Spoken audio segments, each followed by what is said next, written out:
No Centro de Pesquisa em Ótica e Fotônica, especificamente aqui no Instituto de Física da USP de São Carlos, há uma linha de pesquisa bastante interessante: a descontaminação de alimentos com UVC, ultravioleta 222. E ao meu lado está a Mariana, que sabe muito bem explicar tudo isso, porque faz parte da linha de pesquisa que ela vem desenvolvendo. Mariana, conta pra gente, o que vem a ser o UVC 222 em relação aos outros? Bom, o mais comum é a utilização do UVC 254, que ele é muito conhecido na descontaminação de alimentos, de superfície, até mesmo usado em hospitais. Aqui no Instituto mesmo, eles fizeram recentemente um rodinho para estar passando nos hospitais para descontaminação de superfície das macas. O problema do 254 é que, assim como ele mata os germes, as bactérias, ele também afeta a nossa pele, causando câncer e sendo carcinógeno. No caso, o 222, pelas pesquisas iniciais, ele é um comprimento de onda que ele não vai afetar a nossa pele, não causando câncer. Então, ele vai afetar os micro-organismos e vai matar os micro-organismos que são menores, não afetando a nossa pele, não sendo prejudicial aos humanos. Vamos entender um pouquinho, então, do uso dessa tecnologia e dessa linha de pesquisa que ela está desenvolvendo. Ela vai ilustrar aqui, à medida que ela foi falando, o que vem a ser e como está sendo desenvolvida essa linha, tá bem? E a gente vai acompanhando tudo isso à medida que ela vai fazendo a narrativa dos trabalhos que são desenvolvidos. E com isso a gente entende um pouquinho mais. Mariana, explica para a gente, então, de que forma está sendo, né, as fases, o que vem a ser, e a gente vai entendendo à medida da sua fala. Inicialmente, a gente fez um piloto para ver como que seria o funcionamento desse UVC em superfícies. Então, a gente usou aqui no laboratório mesmo a pia e a cuba do biotério para estar fazendo a radiação da superfície e ver como que isso se desenvolvia. A questão do 222 é que, ao invés de ele afetar o DNA dos micro-organismos e das células, ele afeta as membranas que estão na superfície ou outros tipos de organelas celulares, de forma que ele não vai... que ele utiliza outros meios para estar danificando a célula, às vezes causando a lise ou impedindo mesmo a sobrevivência. Inicialmente, a gente fez na pia do biotério e obtivemos alguns resultados. Não foi tão promissor, porque a pia está suja há muito tempo, então ele tem uma crosta de sujeira que impedia a descontaminação completa. Então, acabou que o resultado foi promissor, mas foi pequeno, que é diferente dos testes feitos laboratoriais, que é totalmente controlado, o micro-organismo também é controlado e a gente sabe a precedência dele. Posteriormente, a gente começou a fazer os testes com alimentos. No caso, a gente está utilizando o tomate. Então, a gente irradia o tomate a uma altura adequada e vê o que acontece. Porque, além da descontaminação, há pesquisas iniciais também que avaliam sobre o efeito do tempo de prateleira. Ele pode minimizar o amadurecimento, regredir o amadurecimento de forma que ele se mantém para compra por mais tempo nos supermercados. No nosso caso, a linha de pesquisa ela visa bastante essa questão do supermercado, do prático, do rotineiro, que no caso, como o VC 222, ele não vai afetar os seres humanos, ele poderia ser aplicado em supermercados e sacolões de modo a descontaminar o alimento, evitando essa contaminação ir para as casas, e ao mesmo tempo que não precisa evacuar o local para estar feita a descontaminação. Ela pode ser feita no dia a dia mesmo. Interessante é que o Centro de Pesquisa em Ótica e Fotônica abre esse precedente e abre essa condição deles estarem trabalhando, o pessoal de iniciação científica, com linhas de pesquisa super interessantes, aplicadas no nosso dia a dia, inclusive utilizando essa luz aqui, ó, que a pesquisadora fez referência, né, que é o VC222, olha. Ela vai explicar um pouquinho mais como que ela está fazendo, como ela está fazendo, ou melhor, amostrando, tá? Trabalhando a ciência que ela está desenvolvendo. Na medida que você usa esse tipo de equipamento, né? Ou melhor, desse tipo de luz, explica um pouquinho como que é feito e como está sendo retiradas as medidas. Explica um pouquinho mais a tua linha em si. Bom, a gente simula uma prateleira mesmo de supermercado, posicionando os tomates abaixo, e a gente posiciona esse aparelho bem acima dos tomates, a uma altura, no caso das pesquisas atuais, mais ou menos meio metro. A gente liga o equipamento, que ele vai emitir a radiação pela janelinha, e ele fica ali um tempo para ocorrer a descontaminação.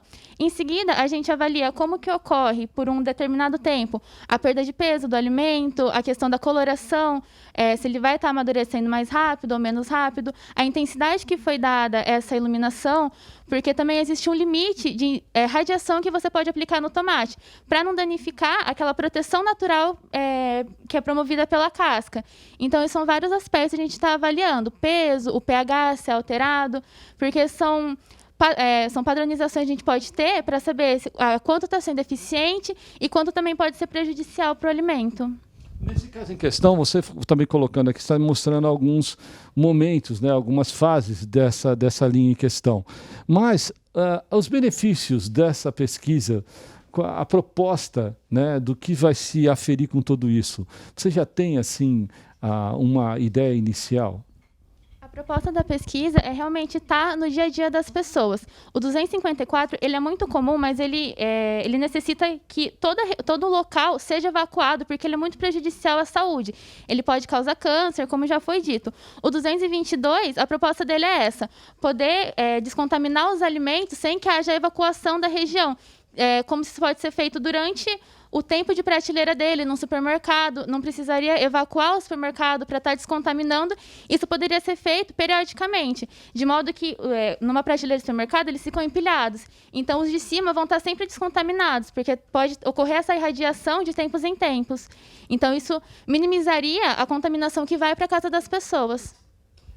Entendendo tudo isso, a gente começa a perceber que a aplicação da luz tem vários tipos de aplicação, a eficiência, as referências, as medidas, a pesquisa, são muitas coisas envolvendo a luz. Nesse caso aqui, o VC222 é uma luz muito específica, que está chegando agora, né? Explica um pouquinho, ela está chegando agora, Mariana, a tendência é ela substituir as que possivelmente podem causar problemas?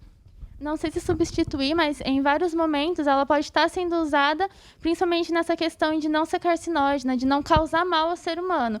Então, a 254 ela é comprovada cientificamente que ela é muito eficaz na descontaminação de micro-organismos, em ambientes hospitalares e até mesmo em alimentos, como já foram feitas pesquisas aqui no CEPOF. Mas aí, no caso do 222, viria como para melhorar isso, no sentido de não precisar evacuar a região e de ser menos prejudicial.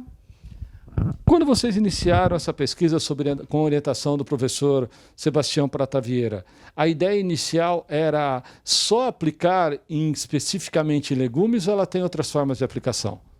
Ela tem outras formas de aplicação. A gente escolheu os legumes inicialmente, alimentos inicialmente, visando essa questão da rotina, do cotidiano, de poder aplicar em supermercados e em outros ambientes onde a gente circula mesmo. No supermercado tem diariamente, todo o tempo tem alguém circulando, então avaliar o quanto isso seria eficiente para poder estar aplicando no dia a dia.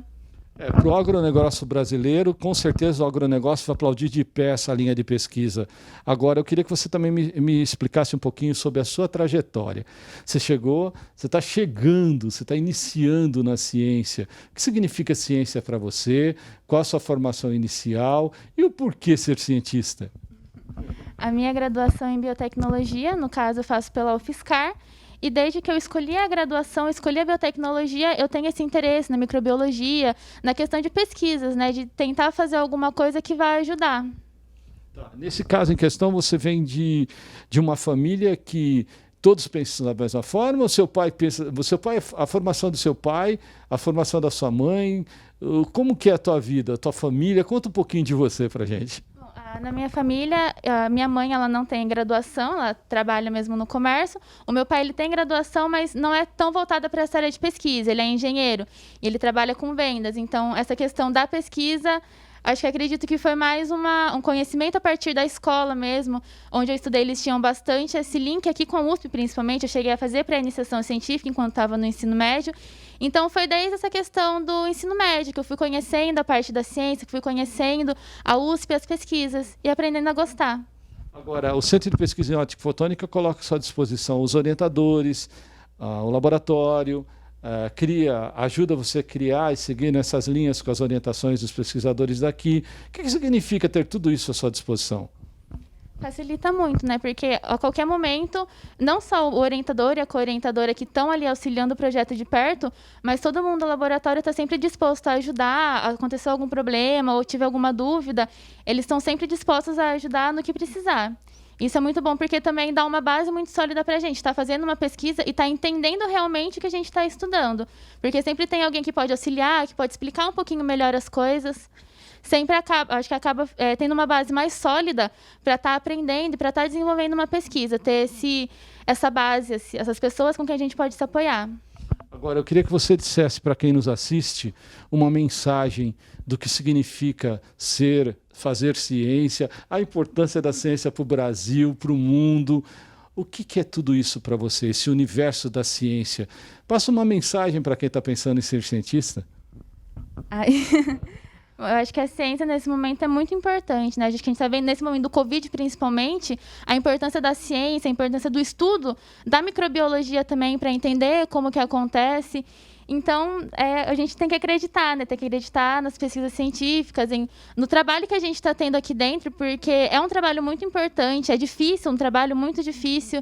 Então, acho que hoje em dia a gente tem que valorizar isso. É assim mesmo, acima da dificuldade, muito além do que se imagina. Querer, poder, fazer ciência, transformar a nossa realidade e, principalmente, trazer esperanças para os dias de hoje. Eu tenho certeza que ciência é tudo isso e muito mais. Meu nome é Kleber Chicrala e a gente vai se ver no próximo programa. Até lá.